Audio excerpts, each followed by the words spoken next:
Thank you for letting me tune in. This is Coronado Ortega Harris, owner of the global market majority stakeholder of all 10-year, 15-year, 30-year corporate, private, and public accounts. Amazon takes the #1 position to take the market ground. Amazon.com Incorporated is the latest technology titan to claim the crown of the world's most valuable public company, signaling the industry's enduring market dominance even after turbulent months in which investors plummeted their shares. Amazon finished Monday's session up 3.4% at 1,629.51, with the market capitalization of $796.78 billion. First time the retailer has attained the market cap title. The software giant is late November supplemented Apple's Incorporated for years and leading before the words of the iPhone sales exuberated by the company's revenue warning last week knocked its shares lower. Apple finished Monday lower than expectation. And #4 behind Google parent Apple is not even #1 anymore, ladies and gentlemen. You're thinking about Alphabet Incorporated. That's also known as Google. A lot of people looking for that Google sign out there. You got to look for Alphabet Incorporated, ladies and gentlemen. Now, Monday's rise on Wall Street was driven by the hope over a new round of trade talks between Washington and Beijing. The S&P 500 index was up 0.7%, rising to the sixth time in the past 8 sessions. Amazon shares have risen 8.5% in the past week, rebounding from a brutal stretch. Amazon 25% slide in the last quarter is the largest such drop in a decade, has pushed investors to scoop up the beaten down shares to start 2018, plus one analyst said. Despite fears of a slow-growing e-commerce giant predicted to show the fourth quarter sales up 20% from the year earlier when it reports earning in coming weeks. According to the FactSet, tech stocks are way below their peaks. Apple was valued at above probably 30% where they are now, ladies and gentlemen, at its apex in October, late. Now, I mean, they are really down compared to where their projection was supposed to be. While Amazon touched $1 trillion in midday before closing in September. Warren Buffett's Berkshire Hathaway Incorporated is the closest challenger to Amazon, and they're lower than half of Amazon's net worth, ladies and gentlemen. Thank you for letting me tune in. Once again, this is the Coronado Ortega Harris Show. And I'm bringing you some 101, because we're going to move to 202 and 303 after a while, ladies and gentlemen. I'm getting you into your prerequisites with classes. You got to know this before we can go anywhere, ladies and gentlemen, because guess what? There's nobody on the airwaves teaching us anything. You know, they're not teaching us the things that you and I need to know. Because PG&E, they dropped 2%. That's 22%, ladies and gentlemen. Do you understand what I'm trying to tell you? That P&G, that's Procter & Gamble, ladies and gentlemen. They dropped off 22% on liability fears alone, ladies and gentlemen. PG&E Corporation shares plummeted 22% Monday as concerns mounted that California's largest utility might be forced to seek bankruptcy protection because of billions of dollars in liabilities tied to the wild west out there, ladies. Excuse me, this might not be Procter & Gamble. I don't know why I thought that was Procter & Gamble. It's PG&E, ladies. I'm going to get on there and find out what this is. That's California Public Utilities Commission, ladies. That's what that is. Excuse me, I thought that was Procter & Gamble. But yes, ladies and gentlemen, they stock plumbled, ladies. Isn't that a shame? I'm glad that wasn't Procter & Gamble, because I thought that's who they were. And I hate that's California suffering like that too, ladies.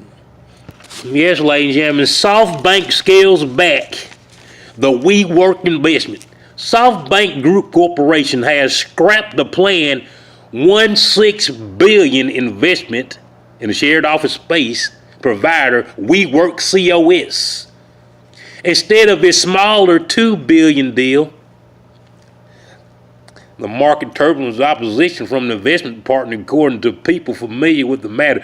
The two companies could announce a smaller deal, that $2 billion. But see, the corporation has scrapped a plan of $16 billion. That's $16 billion investment.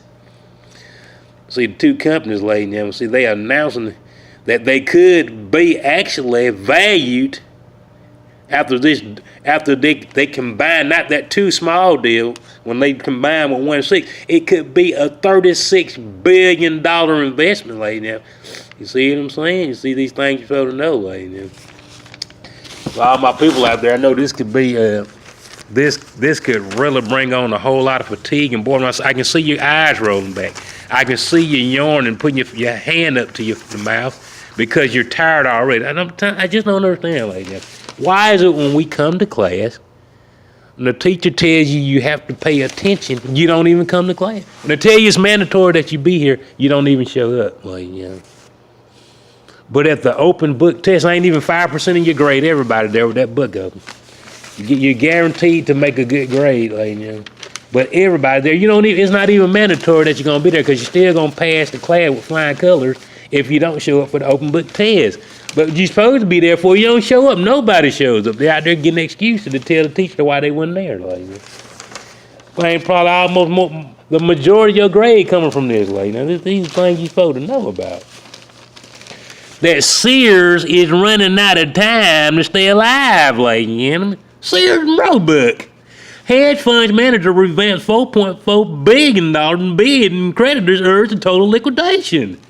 It's Edward Lambert and the billionaire who set the Sears Holding Corporation into bankruptcy is running out of time. And his last effort to keep the disability from the ditching to the retailer to keep them alive. His hedge fund managers and advisors spent the weekend revamping that $4.4 billion offered to buy the business out of bankruptcy. According to the people familiar with the matter, after Sears' independent director said that Friday they did not consider the bid to be qualified as an offer.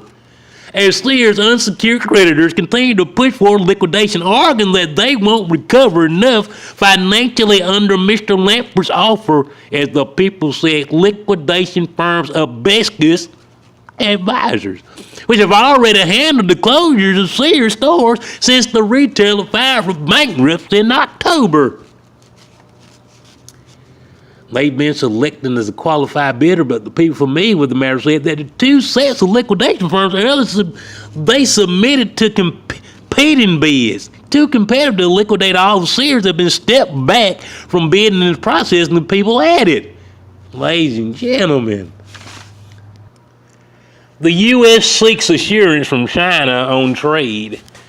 Talks resume to address continuing conflict and temporary truce began last month. Beijing, the U.S. and China opened talks on Monday to resolve a trade fight that is threatening the global economy, with the U.S. negotiators focused on the make or break issue, guarantees that Beijing will follow through on its offers. The negotiation that run Tuesday to the first time the two sides have met face-to-face since President Donald Trump, the 45th President of the United States of America, and President Xi Jinping of China agreed a temporary tariff truce during a meeting in Argentina on December 1st, as trade officials from Washington and Beijing are seeking to hammer out details on a number of broad pledges recently made by Chinese leadership. More Chinese purchases of U.S. goods and services increased in the U.S. access of the China's market. Better protection of the U.S. intellectual properties, reduction in Beijing subsidiaries, the Chinese companies. For each category, according to individuals with knowledge of the discussion, the U.S. negotiators pressing with their Chinese counterparts to devise the ways. World Bank president plans early exit. Sudden departure could set off a debate over who gets to pick the leader of the institution. The World Bank president, Jim Yong Kim, unexpectedly announced his resignation Monday, setting up a potential dispute between the U.S. and other members of countries over selecting the next leader of the world's largest development finance institution.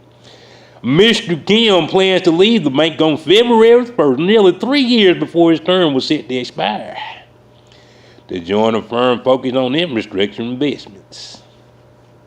He first became president of the World Bank in 2012, appointed by President Insane Hussein Obama.